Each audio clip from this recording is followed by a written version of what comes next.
We do want to start first with a topic that has become a persistent pet problem over the last year: long wait times at the vet. Bryant Clerkley is live in the KGW newsroom this morning with more on the reason behind those long wait times. Good morning, Bryant. Good morning, Drew. And the CEO of DoveLewis Animal Hospital says wait times are at historic levels because of staffing shortages. Before the pandemic, pets were waiting about 45 minutes.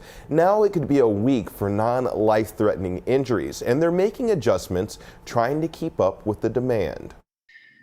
There's just been so many changes in veterinary medicine that have led to people not being able to get in to see their regular vet, or they've adopted pets and they can't get a new doctor. At DoveLewis, they treat them all, everything from dogs, cats to rabbits. CEO Ron Morgan says he would like to reduce wait times, but they need more staff for that to happen.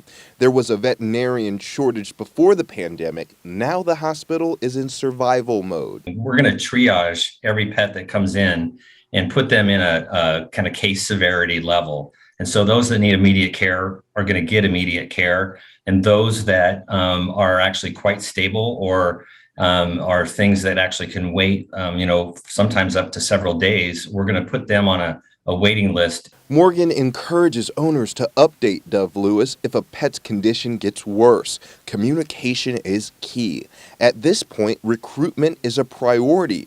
He says because of the pandemic, it's harder to convince people to move cross-country for jobs. At one point, a month or so ago, we had 50 plus job openings at DoveLewis, and it was really hard to fill those openings, all the way from client service representatives to technician assistants, technicians, and doctors. Morgan says he understands why some people who've come to DoveLewis in the last 18 months were not happy about their experience, and he asks for empathy for the existing staff. One client says he understands the situation and thinks the staff is doing the best they can. I took my cat in last Saturday, and he had a life-threatening condition, and they were able to get in and see him very quickly.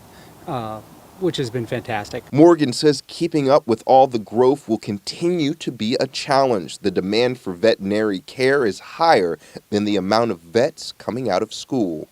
We grew 20% in our patient volume last year. Some months were 30%, some weeks were 40% higher than the previous year. With delays for appointments and long wait times in the ER, Morgan says if your pet needs vaccines for an annual checkup, plan well ahead because it could take months.